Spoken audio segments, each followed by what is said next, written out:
Bai bakarrik da bai legearen erreforma onartu dute gaur goizean Kongresuan PSOEk PPrekin adostuta. Diputatuak goizeko 12etatik egon dira bilduta bozketa egiteko. Legearen erreforma aurrera atera da aldeko 223 bozkekin, aurkako 59rekin eta 4 abstentziorekin. Unidas Podemosen Berdintasun Ministerioak adierazi du azken momentura arte negoziatzen saiatu direla, baina PSOEk Alderdi Populararekin adostu du erreforma azkenean.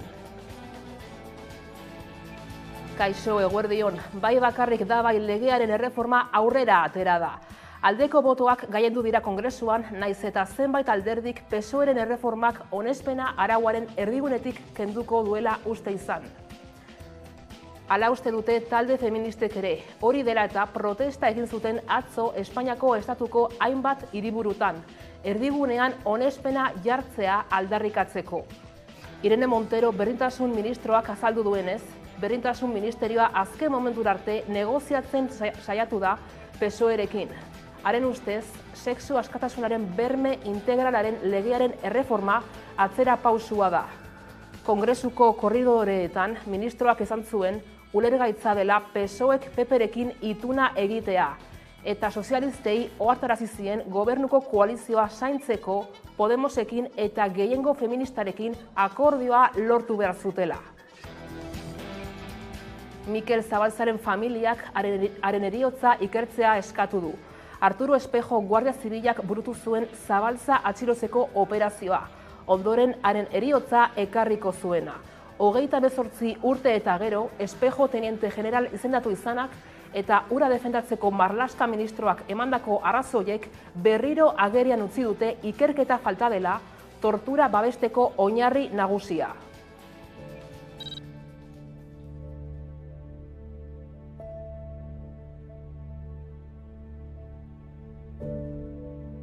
¿A qué resolución judicial concreta, dígame fecha, juez, órgano judicial, el señor, el general Espejo, está o estuvo imputado formalmente y se le formalizó acusación? ¿Acaso tienen miedo ustedes a que pueda testificar que cargos del Partido Socialista Obrero Español del gobierno de Felipe González fueron cooperadores necesarios en el encubrimiento de un crimen cometido hace ya 37 años en plena transición? Ha sido premiado un torturador, es así de claro. Lotsa sentitzen dut, ez dut egoki ikusten.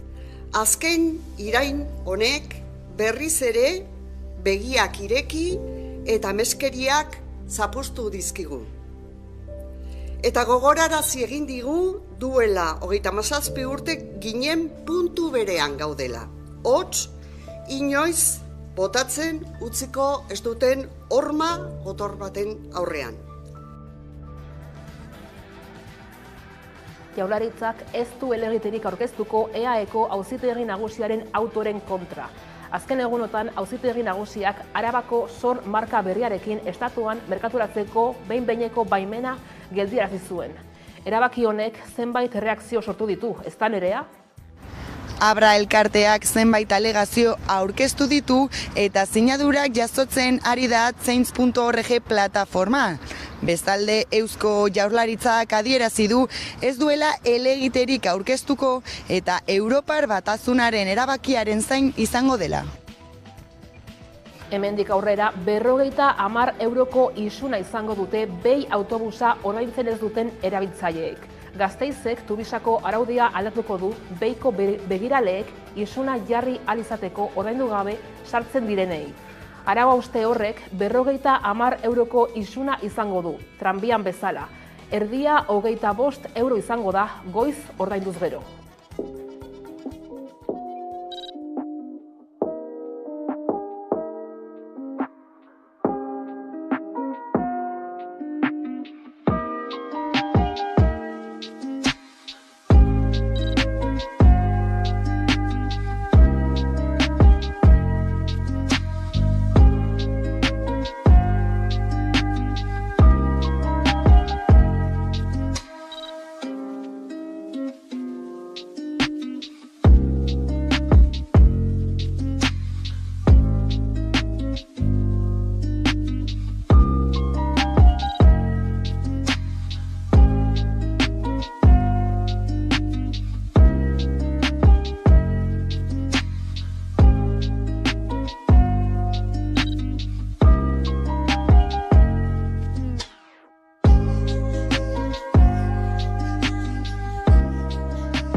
Eguneko titularrak aipatuta heldu diezaiogun eguneko gai nagusiari.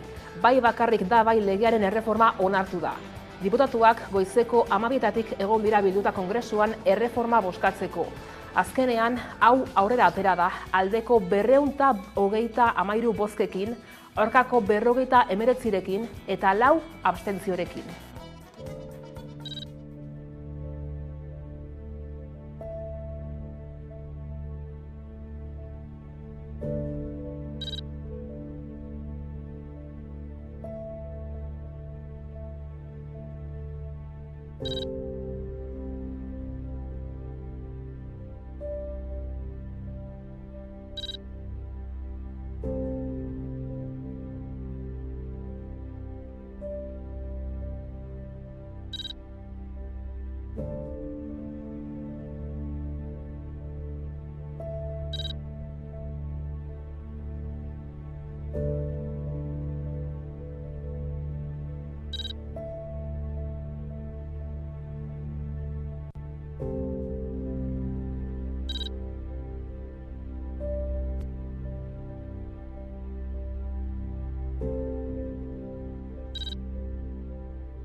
Mikel Zabalzaren familiak haren heriotza ikertzea eskatu du. Espainiako barne ministroak egindako adierazpenen inguruan betiko kontua dela gaineratu du Zabalza familiak, eta ikertu ezean ez dagoela inor inputatzeko modurik azaldu du. Bien bitartean, Arturo Espejo Guardia Zibilaren izendapenak eta Marlaska ministroak hura defendatzeak berriro agerian utzi dute, ikerketa falta dela tortura babesteko oinarri nagusia.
Jaurlaritzak ez du helegiterik aurkeztuko EAEko auzitegi nagusiaren autoren kontra. Azken egunotan auzitegi nagusiak Arabako sor marka berriarekin estatuan merkaturatzeko behin-behineko baimena geldiarazi zuen. Eusko Jaurlaritzak ez du helegiterik aurkeztuko Arabako mahastiak sormarka berriarekin estatuan merkaturatzeko baimena geldiarazten duen autoaren kontra. Autoak dioenez kontsumitzailean hazteko arrisku handia dago. Izan ere izendapen berria duen ardoa merkaturatzea baimentzean, bi ardo eskaintzen dira, bi sormarka desberdinekin, baina eremu geografiko berean. Jaurlaritzak dioenez ez du iritzirik emango eta Europar Batasunak zer erabakitzen duen zain izango da.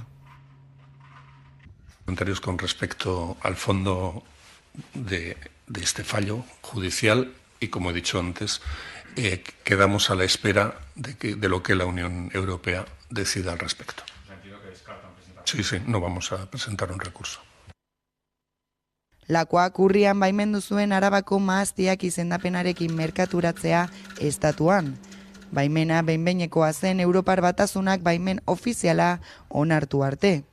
Handik gutzira Errioxako kontseiluak horren aurkako errekurtsoa jarri zuen, eta apirilaren 14an EAEko auzitegi nagusiak geldiarazi zuen baimena. Abra elkarteak bere aldetik zenbait alegazio aurkeztu ditu. Azaltzen duenez sormarka bakoitzak gune geografiko desberdina du, eta bestalde aurkeztutako txostenek ez dute zehazten zeintzuk diren Errioxako marka jasango ditu ondorioak edo kalteak. Abrak beraz autoa atzera botatzea eskatzen du alegazio horiekin. Horrekin batera elkartea change.org plataforman sinadurak biltzen ari da Arabako mahastiak zormarka defendatzeko.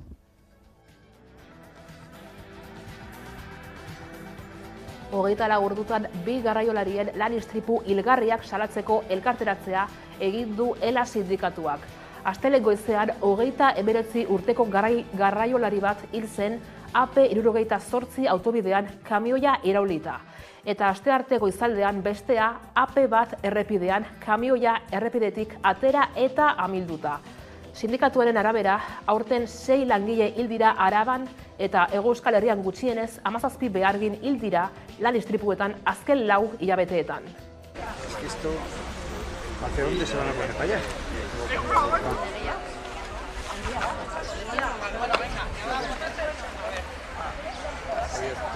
Pero dan la...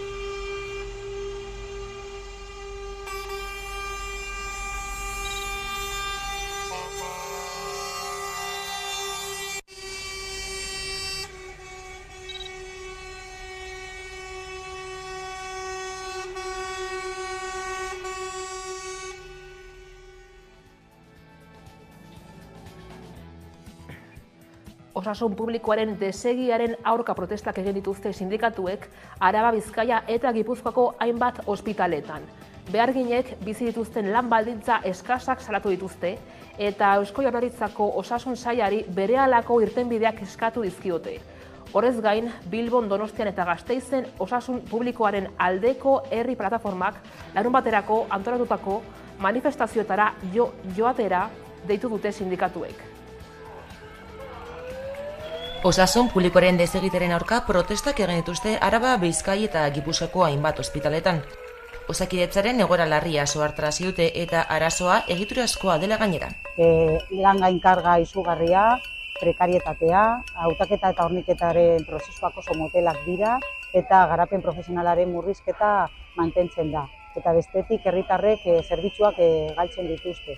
Guretzat hau onartezina da eta horregatik mobilizazioak egiten jarraituko dugu astero, maiatzaren 2 egun greba egin arte. Beharginek bizi dituzten lan baldintza eskasak salatu dituzte eta Eusko Jaurlaritzako osasun sailari berehalako irtenbideak eskatu dizkiote. Osasun sailburuak jarrera berbera mantentzen du. Alde batetik Osakidetzako langileen lan baldintzak ez du negoziatzen eta bestetik legebiltzarrean gure osasungintzaren eredua aldatuko duten dokumentua aurkeztu du inorekin adostu gabe. Bien bitartean, Mingen Zupiria Jaurlaritzako bozeramaileak Radio Euskadin sindikatuei leporatu die Osakidetzari buruz gezurrak esatea. Hala azaldu duenez, sindikatuen mobilizazio legitimoak gorabehera, lakoa osasun publikoa babesten eta bertan inbertitzen ari da, eta ez osasun sistema privatizatzen. Sindikatuen hitzetan baina, Osakidetzak ez du beste planik murrizketak aplikatzen eta langileak ez dutzen jarraitzea baino. Egoera horrela, mahai sektoraleko sindikatuek maiatzen 18 eta 19 bi greba egun deitu dituzte mahaiaren blokeoa, egoeraren larritasuna eta sailaren konponbide eza salatzeko. Horrez gain, osasun publikoaren aldeko herri plataformak Bilbon, Donostian eta Gasteizen larunbaterako manifestazioak deitu ditu. Aranzadik eta Galdakaoko udalak ukatu egin dute PSek eta EAJak biktimei buruz salatutakoa. Bi alderdiek Galdakaoko alkateak etaren terrorismoa egin zutenak biktimen zerrenda batetik kenditzan eskatu dute. Aranzadik baina argi utzi du ez direla giza eskubideen urraketa larrien biktima gisa sailkatzen, baizik eta beste kategoria batean. 2173 pertsonek parte hartu dute, galdetegiak emaitza deigarriak, desanguratsuak eta oso kontuan hartzekoak azaleratu dizkigu eta gure gizartea hobeto ezagutzeko ere aukera eman digu. Demokraziak batez ere konpromisoaren sentimentua eragiten dio herritarren erdiari eta gobernuei dagokionez balio eta printzipioak eduki ditzaten lehenesten dute galdetegian parte hartu duten herritar gehienek, 75%, eta hori eraginkortasunaren gainetik baloratzen dute. Bestalde, agintariei balioak eta printzipioak lehenetxiarren eskarmentua eta prestakuntza eduki dezaten ere eskatzen zaie. Klima larrialdiaren harira, Lehorteek kezkatuta dute Copernicus Europako klima aldaketaren zerbitzua. Iazko datuak aztertu dituzte eta nabarmendu dute Europak bere historiako bigarren urterik beroena bizi izan duela 2022an. Bere udarik beroena kontinente osoan erregistroak eta lehorte orokorrak daudenetik. Klima larrialdi honetan denoko hartu gara lehorta eta temperatura altuak gero eta ohikoagoak direla. Eguzki eta bero egun gehiago ditugu eta euri gutxiago egiten du. Elurregunak ere gutxiago dira eta testuinguru horretan Copernicus Europako klima behaketa zerbitzuak iazko datuak hartu eta aztertu dituzte. Ondorioztatu dute Europak bere historiako bigarren urterik beroena bizi izan zuela 2022an eta inozko uda beroena izan zela. Zehazki 2022ko Europako batez besteko temperatura 1991 eta 2020 aldiko batez bestekoa baino 0,9 gradu zentigradu altuagoa izan zen, eta udako datuei erreparatuz gero batez besteko temperatura baino 1,4 gradu zentigradu altuagoa izan zen, temperatura errekorra gaindituz. Urtea halaber prezipitazioen volumen baxuak markatu zuen, eta temperatura altuekin batera lehorte orokorra eragin zuten. Inguru horretan baso zuteek gora egin zuten. Nafarroan esaterako 15.000 hektarea baino gehiago kiskali ziren iragan ekainean. Eta Europan udan suek eragindako karbono emisioak 15 urtean izandako handienak izan ziren, eta herrialde batzuetan 20 urtean izandako emisiorik handienak ere erregistratu ziren. Iaz beste bi errekorrere gainditu ziren, eguzki ordu kopuruarena eta Alpeetako glazierretan izuz galerarena, 2022an maila gorenera iritsi zirenak. Europako azterketa meteorologiko luzeak adierazten du halaber, Artikoak 6. urterik beroena izan zuela. Groenlandiak ere izotz geruzaren urtze errekorra jasan zuen iraian ezoiko bero boladetan. Kopernikusen txostenaren arabera, Europa ez dago egoera globaletik kanpo. Azken 8 urteak izan baitiren mundu mailan erregistratu diren beroenak. Eta egoera honen aurrean Mauro Fachin Europako batzordeko defentsaren eta espazioaren industriako zuzendaritza nagusiko lurra behatzeko buruak denbora agortzen ari dela esan du, eta 2050erako klima neutraltasuna lortzeko neurriak betetzen jarri du azpimarra. Energia berriztagarriak ditugu izpide orain. Euskal Herriko zentral eolikorik handienetakoa egin nahi dute Goizueta eta Hernani artean. Sustrai Erakuntza Fundazioaren arabera, proiektua enpresa pribatu batena da eta Madrilen ari dira tramitatzen.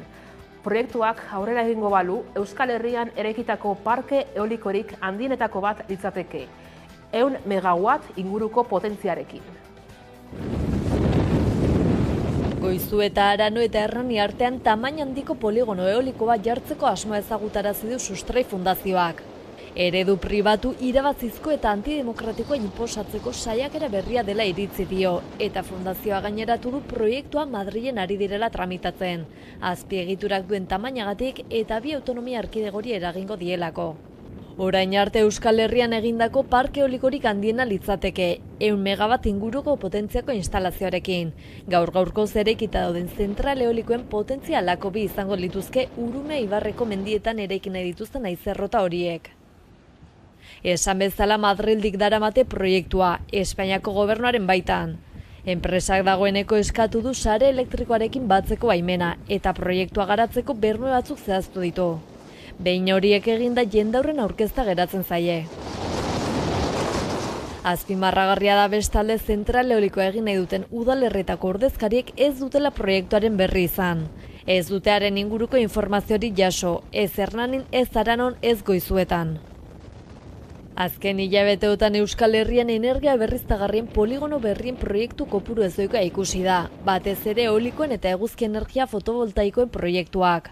Nafarroaren kasuan Sustrai Erakuntza Fundazioak kezkatuta agertu da proiektuen edapenarekin laborantzako eta biodibertsitateko milaka hektarea galtzen ari direla nabarmenduz. Testu inguru horretan salatu du Urumea Ibarren egin nahi den parke eoliko handi hori diseinatzeko tenorean ez dutela plangintza demokratikorik egin, eta ez dituztela gizartaren premiak aintzat hartu. Nola antolatu eguneroko joan etorriak, nola arindu edota nola ordezkatu nekazaritzako eta abeltzaintzako industria eredua, nola sustatu lurraldeen arteko orek handiagoa, nola birplanteatu industria eredua, nola hartu enplegua eta erreprodukzio lanak banatzeko neurri erradikalak, eta hori guztia biodibertsitatearen eta ekosistemen zaintza eta babesa integratuz. Emakumeek Zeledon gorpuztu ahalko dute. Horrela adierazi du Gasteizko blusa eta nesken batzordeak. Gorka Ortiz de Urbina nork ordezkatuko duen erabakiko dute, eta adierazi dute 5 urtez, bai neskek eta bai blusek Zeledon izateko aukera izan ahalko dutela. Nerea. Neska eta blusen elkartean udaletxeko kultura zinegotziarekin elkartu dira eta Zeledon berria aukeratzeko kontuan izan behar dituzten zehetasunak aurkeztu dituzte. Horien guztien artean azpimarratzekoa da pertsonai mitikoa emakume bat izateari atea ireki diotela. Blusa eta nesken elkarteak aho batez onartu du Zeledon berria aukeratzeko prozesua. Gorka Ortiz de Urbina azken aldiz izango da Zeledon eta 2024ko Gasteizko jaietan beste norbaitek jantziko du Zeledonen txapela. Elkarteak Estibaliz Kanto kultura zinegotziarekin bilera bat izan zuen eta Gasteizko pertsonai mitikoa aukeratzeko prozesuaren ibilbide horria aurkeztu zion. Batzordeak, berdintasun ordezkariek, zinegotziak eta gaur egungo Zeledonek parte hartu zuten bileran. Onartutako dokumentuak zenbait urratz biltzen ditu. Besteak beste erabakiko duten eragileak nortzun diren, noiz hasiko da prozesua eta nola izango den aurkezpena.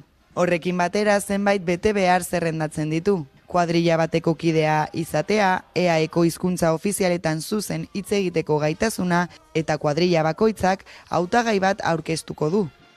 Gainera, orain arte ez du inoiz emakume batek lekukoa hartu. Beraz izan daiteke 2024ko Zeledon lehen aldiz emakumea izatea. Zaki dugu da Zeledon pertsonaia izango dela orain arte izandakoa bezalakoa eta barrutik doan pertsona edo izan daitekela edonor. Blusa eta neska komisioaren parte den edonor izan dezakela, errepresentatu dezakela Zeledon. Eta gaur egungo izenarekin, Zeledon izenarekin, jantziekin, eta bar. Aldatuko dena da, pertsonaia mantenduko da, eta aldatuko dena da, hori korpusten duen pertsona. Bestalde erabaki duten beste araua da ordezkaritza urteak gehienez 5 urtekoa izatea. Gauzak horrela, Gorka Ortiz de Urbinaren azken jaitziera urtengo jaietan izango da, eta litekena da, hemendik aurrera ibilbide hori emakume batek egitea.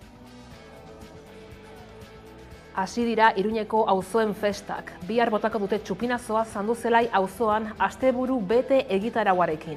Kontzertuak, kalderetea, erraldoiak eta kale dantzak, banan-banan auzo guztien festen desfilea Sanferminak iritsi arte. Hasi da atzera kontua Sanferminetarako. Asteburu honetan Sanduzelaiko festak ospatuko ditugu Iruñ herrian. Auzo guztien artean lehendabizikoa da Sanduzelai kohetea botatzen, eta bere gibeletik auzo guztiak Sanferminetarako lasterketan. Egitarau oparoa 12.000 biztanle dituen auzoarendako. Aurten nobedade batekin, 2 festagune. Hortziralean txupinazoa. Larun batean auzoko kuadria guztiak kalderetearen bueltan bilduko dira. Eta egunoz, Jon, Katalintxe, Gartzia eta Maritxu erraldoiak auzoko zoko ume eta gurasoekin batera ezker eskuin arituko dira jirabiraka. Eta noski, arratsean kontzertuak. Nahi duenarentzat gaua hurrengo eguneko goiza lagun artean besarkatzeko. Hala ere, Sanduzelaiko auzokideek auzoko besten antolaketan topatzen dituzten oztopo guztiak salatu dituzte. Izan ere, duela urte batzuetatik aintzin, auzo elkarteak antolatzen dituzten auzoetako festak, enpresa pribatu eta irabazi asmokoak balira bezala tratatzen ditu Iruñeko udalak. Betiko auzoetako aldarria da, oztopo gutigo eta laguntza gehiago ematea. Eta Sanduzelaiko festak txantreari luzatuko diote lekukoa datorren asteburuan. Hasi da auzoen karrikadantza uztailera arte.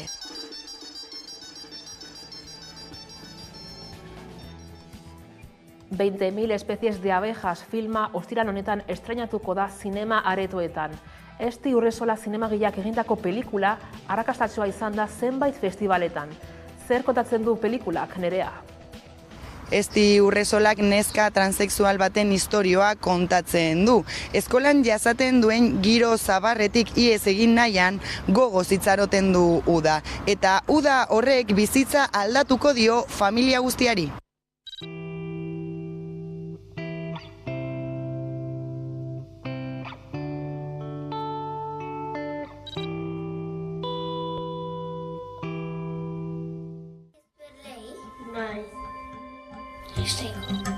¿Eres médico? Yo no. Ellas.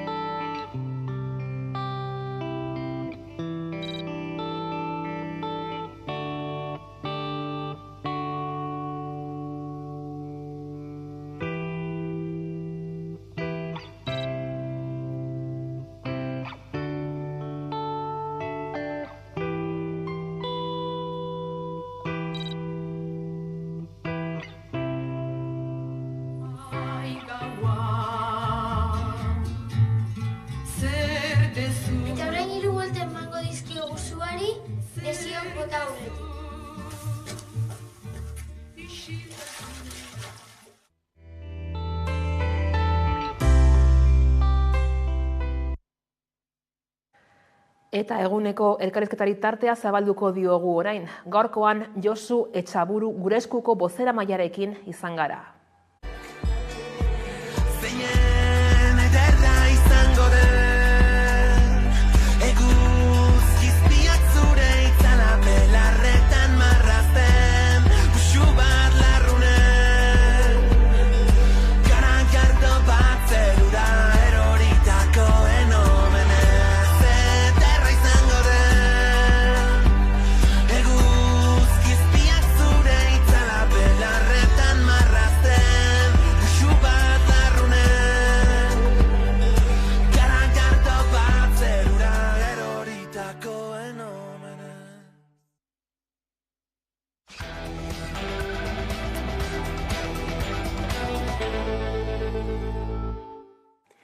Amabiterdiak direla iritsi da eguneko elkarrizketa nagusiari heltzeko unean, eta hortarako gaur gurekin Josu Etxaburu gure eskuko bozeramailea dugu, ondo etorri gurera. Eskerrik asko, gonbidapenagatik.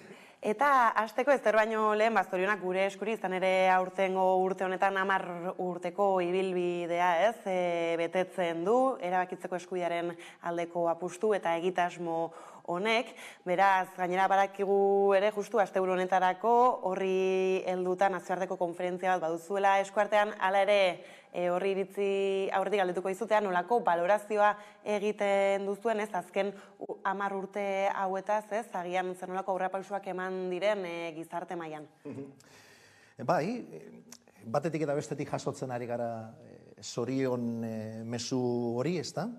Eta gu martxan jarri dugu, hausnarketak jarri du gure esku 10 urte baino ez, baina benetan elkarri eta elkar zoriontzeko unea izango da gure eskuk premiarik ez duenean euskal gizarteak. Hori bai izango dela benetan ospatzeko moduko eguna. Eta nahiko genuke urrun baino lasterrago izatea, kontu hori, eta bien bitartean, ondo dakigun moduan, beti lorpenetara atxikitzea oso horreza izaten da, baina lorpen horietara iritsi behar da konbentzimentuz, eta batipat bidean eta bitartean lana eginez. Eta nik esango nuke 10 urte hauetan gauza asko mugitu izan dirala. Jakin badakit egon daitezkela kontrako diskurtsuak ere, esaten 10 urte pasatu dira eta ez dugu ezer aurreratu, eta ez naiz izango ni sinesmen hortakoa. Zan dut, duela 10 urte euskal gizartea modu batekoa zan, giro eta egoera batetik gento zen. 10 urte hauetan gure esku, beste askorekin batera, baina gure eskuk ere bere ekarpen bat egin du erabakitzeko eskubidea modu naturalean gizarteratzeko eta garai batean arantzatxua zen gai bat mai gainean jarri eta lasaitasun osoarekin hitz egiteko alde naiz kontra. Eta bide batez ere saiatu izan gara gizartean naturala den elementu hori gure ordezkari politikoetan eta erakundeetan ere hori ere natural landu dezaten eta natural astertu dezaten kontu guzti hori. Beti ere gogoratuz, duela 10 urte jaio ginala fikoan, ez aldarrikatzeko erabakitzeko eskubidea eta bai ostera gauzatzeko.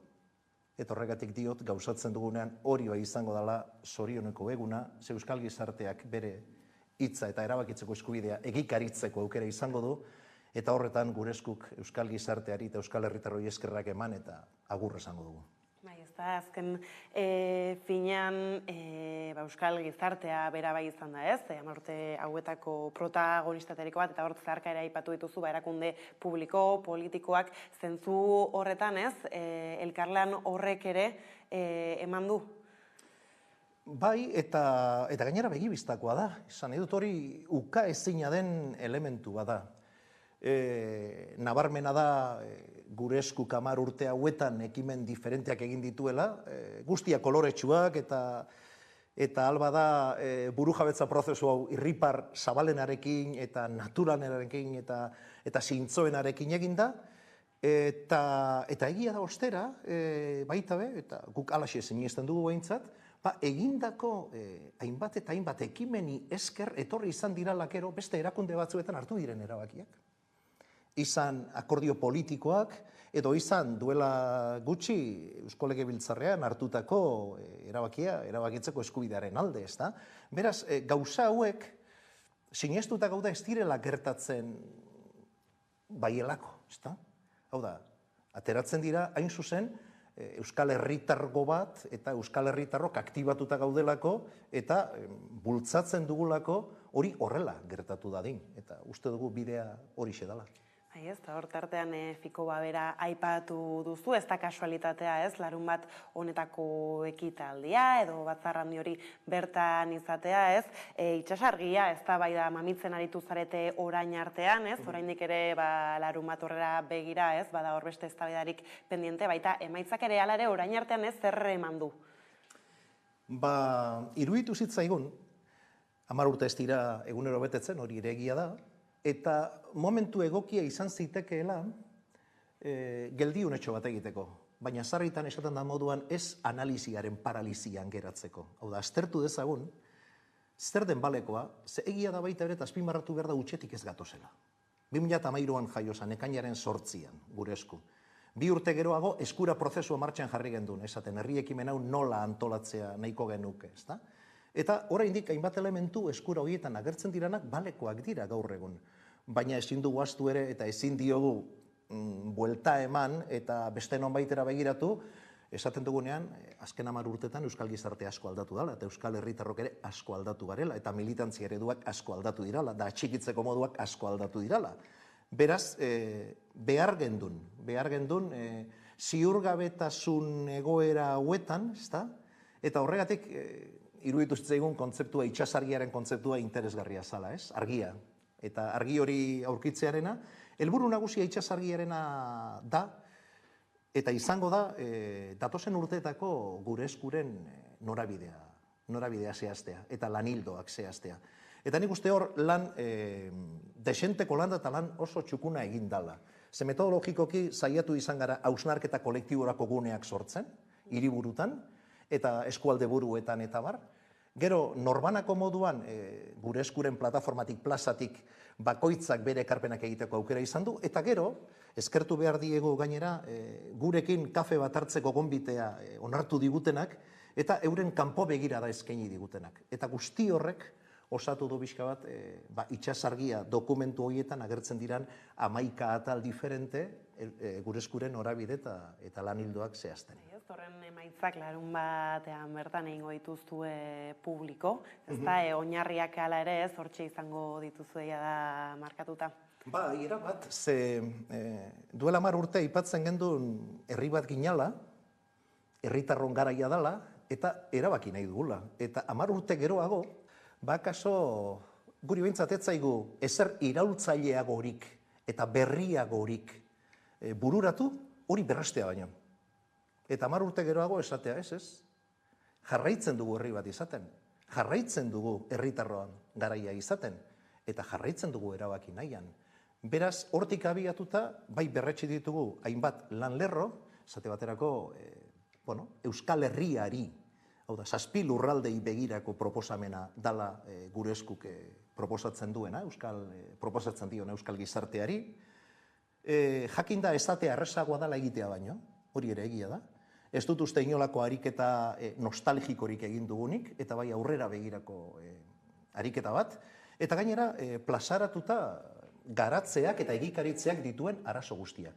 Baina aldi berean, esanez gu prest gaudela langintza horretan aritzeko. Eta gero badira beste lan lerro batzuk ere interesgarriak, nazioarteari begirakoak, esate baterako, eta hortik dator fikoako ikusmira baita be, nik uste dugu denetatik ikasi behar dugula, burujabetza prozesu guztietatik, eta gero badago beste elementu bat ere plazaratzea gustatuko litzaigukeena. Eta da, izenburuak berak adierazten du nolabait, 10 urte baino ez. Eta horrek adierazten du burujabetza prozesuak prozesu dirala.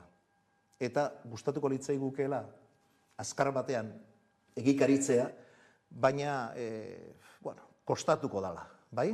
Kostatuko dala. Beraz, badira elementu batzuk interesgarriak gure ustez hor, eta gero gureak diran propio diranak, ez? Euskal Herritarrak aktibazioa, alduntzearena, antolaketarena, eta bar, nik uste hortik joko dugula.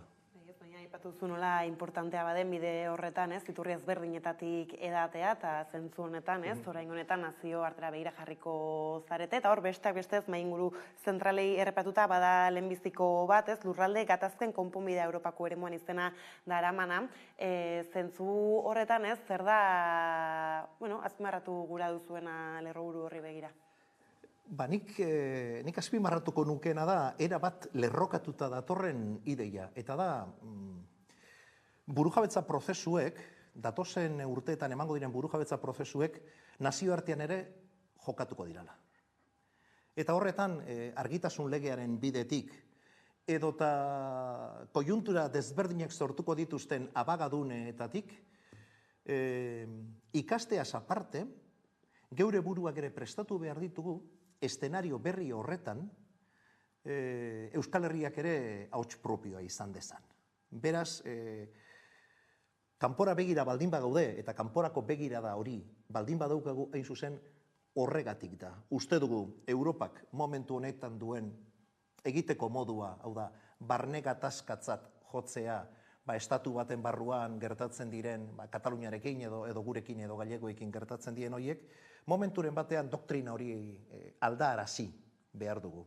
Eta argitasun legearen bidez, edo sortzen diren beste tresna batzuren bidez, argitu nolatan herri bateko sujetu politikoak diranak, euren etorkizuna erabakitzeko zer nolako baldintza betze behar dituzten. Eta baldintza horiek betetzen badituzten, onartuak izango dirala.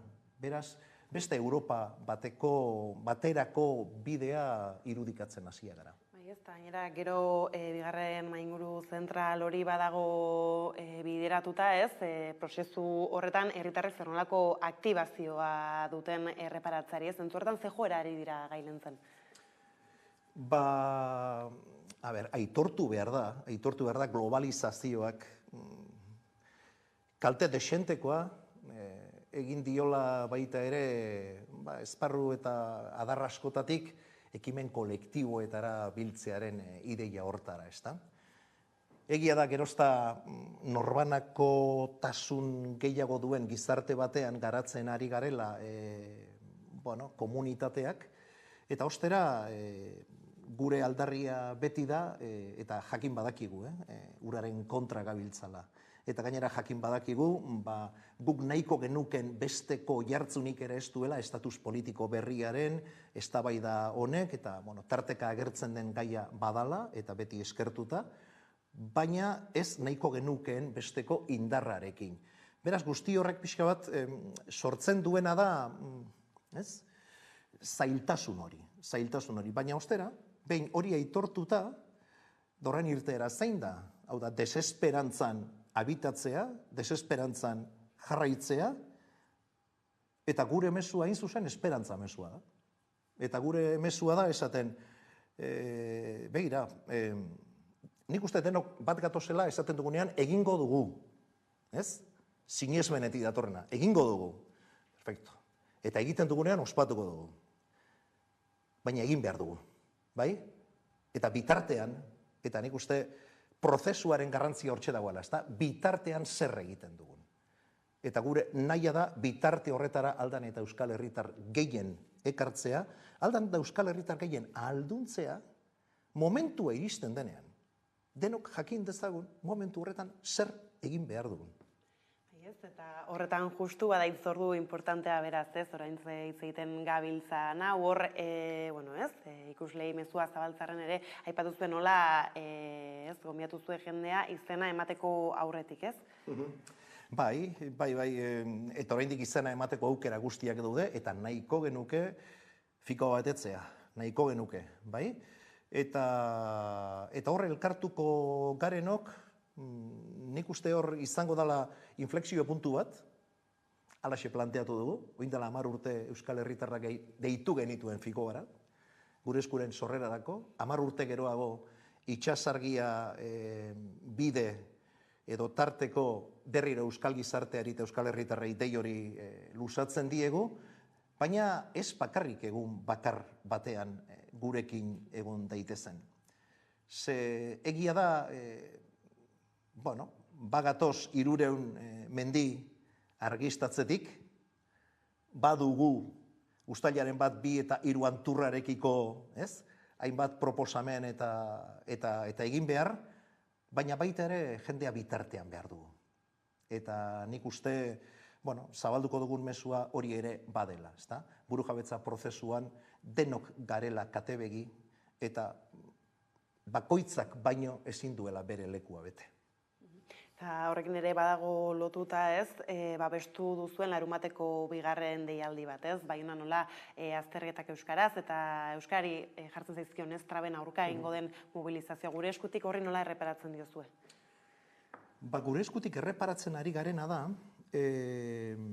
burujabetza osoa ez izateak sortzen dizkigun burukominak.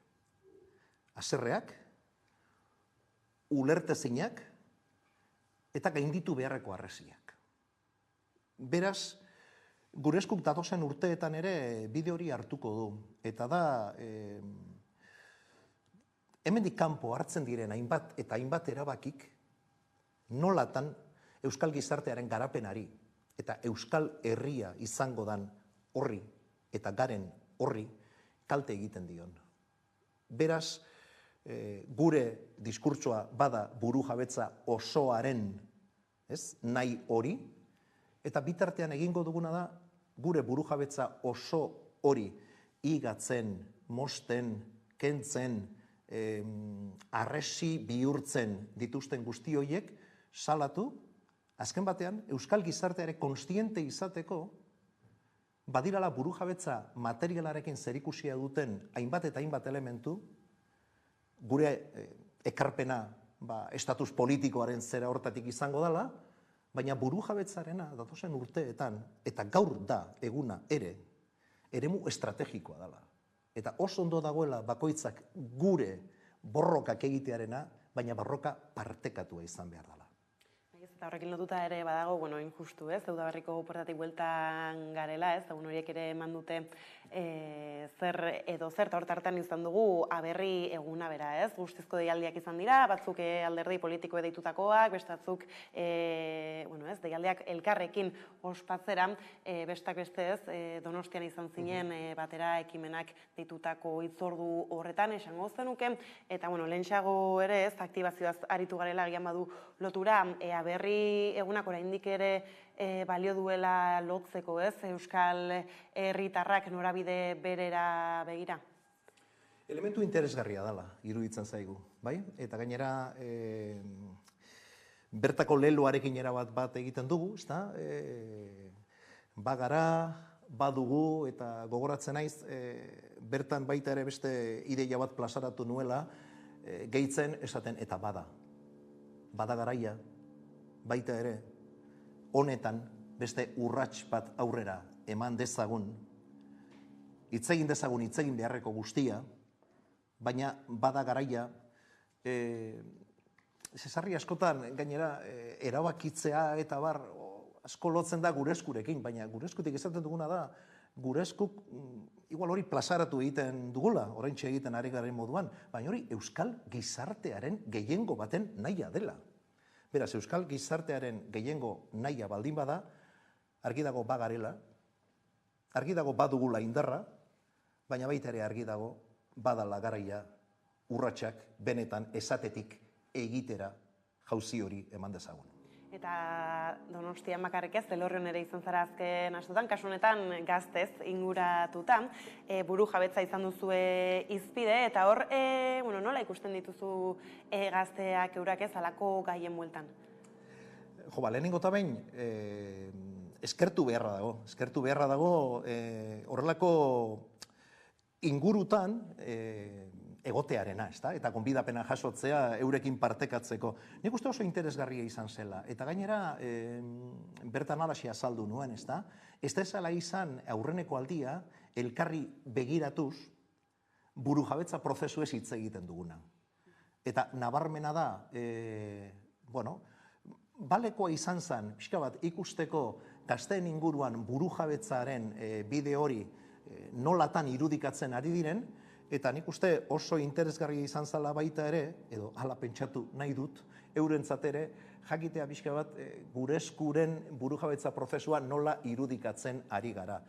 Ze egia da, entzulegoaren batazbesteko adina 19-20 urtetakoa izan da gure esku duela 10 urte jaio izana, galdetu nuen, ea gure esku esan da zer datorkien burura, eta baziran esan zutenak jaia, baziran esan zutenak gizakatea, eta bateko naiz besteko, baina asko gurasoekin eta hurbildu izanak, ez da? Eta mai gaineratu nuen beste ideia bada, lehen aipatu duana, borroka guztiak datozen lekutik burujabetza klabeetan ze ondo, baina estrategia bateratu bat behar dugula, herri gisa aritzeko, herri erronka horri aurre egiteko, eta alde hortatik saiatu ginen azan, gure esku zein pantailatan dagoen momentu honetan asaltzen, ikuste ezkertu zutela, eta gonbitea hor geratu zen, elkarrekin lanean jarraitzeko. Ez da aritu gara nola gure esku 10 urte, baino ez, eta beraz prozesuak oraindik ez, aurrera begira jartzen gaitu, eta hor badira bai alabai klabeak ez, gaur eguneko belaunaldi gazte horiek. Bai, eta hor arrisku handi bat ere badago. Arrisku diferentea daude. Arrisku nagusiena da, gehiagizko lubakiak, bai? Hau da, bakoitzak oso beretik aritzea eta ikusmira estrategiko hori galtzearena, zesarri askotan galdetzen diet, eta nola motibatu jendea, ez da? Eta motibatzeko moduak badira norberak etxetik dakarren motivazio hori, ez da? Ze nahi ditugun gauzetara ederki asko atxikitzen gara, baina gero atxikitzeko ere, nik uste Euskal Herritarroi eta Euskal Gizarteari estrategia bateratu bat eskaini behar zaigula. Eta horrek ere ilusioa piztu dezake. Eta zen, ara, ez? Denok ari gara burujabetza ekimenetan da burujabetza utuak egiten, alako Euskal Herri bat irudikatzen ari gara, lotuko natzaio, bai? Proposamen honi. Eta arrisku nagusiena da, belaunaldiok elkarri begiratu eta elkarrekin hitz egiten hasi behar gara. Jakinda, egiteko moduak, esateko moduak, asaltzeko moduak, desberdinak dirala, ala beharrez, alaxe izan behar da. Baina horrek ez du kentzen, oinarrian dagoena jokuan ez dugunik partekatzen. Eta hortik abiatu behar gara. Eta horretarako kontua ez da jende gaztea zaharrago garen non egiteko moduetara erakartzea, ez? Gazteek zilegitasun osoa dute, eta hala izan da, eta hala izango da, euren estrategiak egiteko moduak eta baina partekatu behar ditugu. Bai? Partekatu behar ditugu. Inolako inposaketari gabe, baina partekatu behar ditugu. Horretan urratsgehiago ematen diren, eta gaizlatuta martxan da inoiz egin den ikurrinik handiena sortzeko finantzaketa kolektiboa, ez? Hau, talentxago ere aipatu duzu, ez? Nola Frantziako turra, Euskal Herriko lurraldean abiatuko den, 3 egunez Euskal Herria beraz zeharkatu egingo du, beraz, konde guzu ez, zer duzuen esku hartan ez, oraindik ere enteratu ez denarentzat. Enteratu ez denarentzat, esan uztailaren 1, 2 eta 3 turra gurean izango dela, eta zehaztasun gehiago esan da, 3 etapak Euskal lurraldeetan emango dirala. Ze norbaitek pentsa dezake aurreneko 2 ematen dirala EAN eta 3. ostera Frantziara pasatzen dela. Bidasoaren bestaldean Euskal Herritarrak eta Euskal Herria bizi da. Beraz, 3 etapa horietan bat egiten dugu hor beste leku batzuetatik eta egindan deialdiarekin, hau da ikurrinaren simbologia hori erabiltzearekin, eta ari gara hor ikurrinari berea ematen, baina egin nahi duguna da ikurrin uholdea sortu, esan nahi dut. Erra xamarra izan daiteke, irteeran, Bilbon, jende andana bat elkartzea, baina ez dugu nahi hori bakarrik. Nahi duguna da, 3 etapa artean, hartzen diren irudiak, aipatzen dan mesua, etengabea izatea. Ikurrin uholde hori sortzea, bidasoatik harago ere.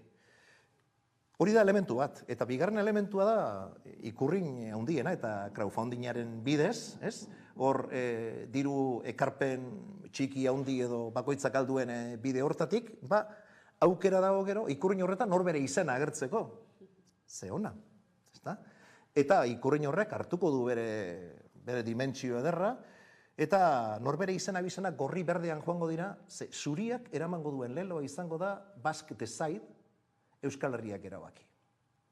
Eta hori, saiatuko gara leku estrategikoetan lekutzen, izan turreko helikopteroak hartuko dituen irudiak, edo izan gu geu sortuko ditugun edukiak, baina adierazteko nazioarte osoari, hemen badela herri bat, bidasoaren 2 bazterretan bizi den herri bat, erabaki nahi duen herri bat, eta temati jarraituko duena burujabetza osoaren prozesu hori bururaino eraman arte.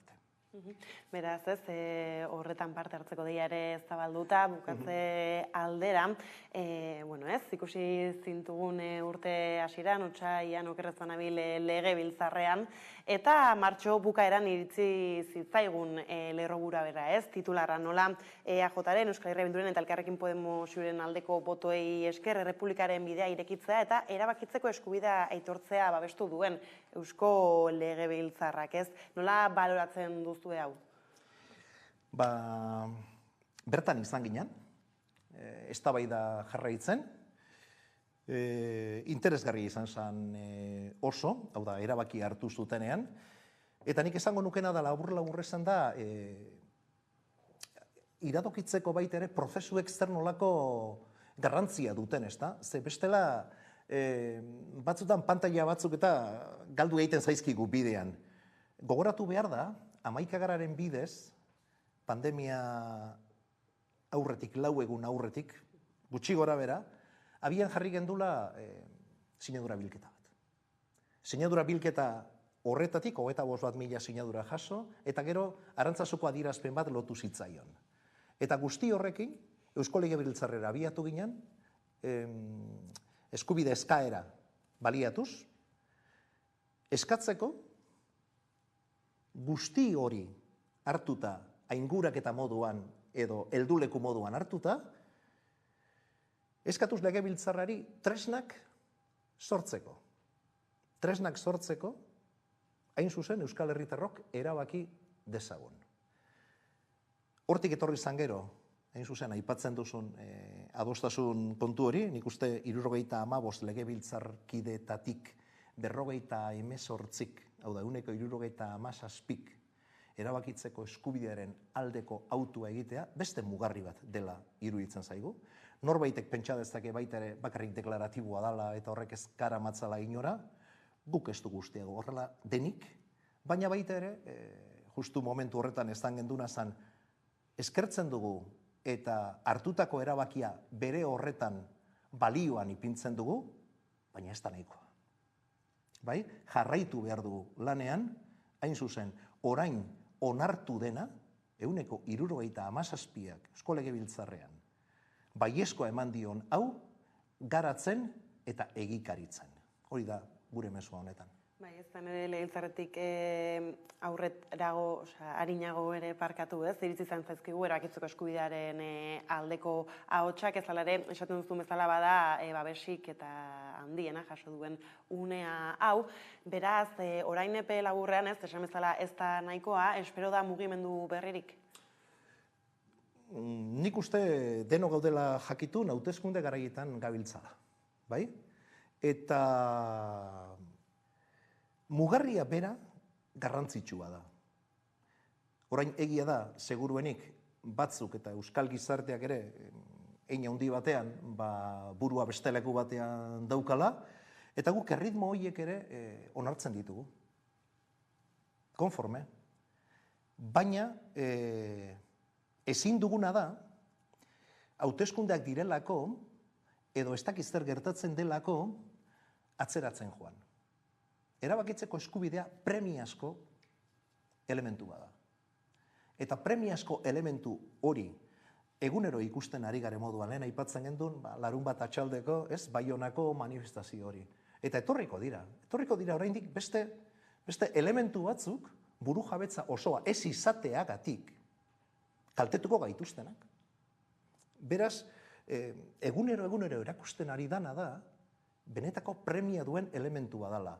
Beraz, batzuk eta besteok, agenda diferenteak eta modu paraleloan kudeatzeari ekin beharko diogu, burua leku bakar batean jarri ordez, honi ere bidea emateko. Zeguk, baita ere, gure adierazpen hortan, esaten gendun, ze ondo 77ak babestea, erabakitzeko eskubidea, baina guk herritar moduan aurrera jarraituko dugu, bidea egiten. Bai, ez, eta premisari horri iritsi eta ez, zaten diateia, benutzi behar dugula elkarrizketa harrak. Eta horrela iritsi gara albistegiaren bukaerara, besterik ez gure aldetik, horiek izan dira gaur eguerdiak gurean gaur utzi dituenak. Gogoratu guztiak eta gehiago nahi duzuen aldiro 11 puntu atarian daudela eskuragarri. Gero arte.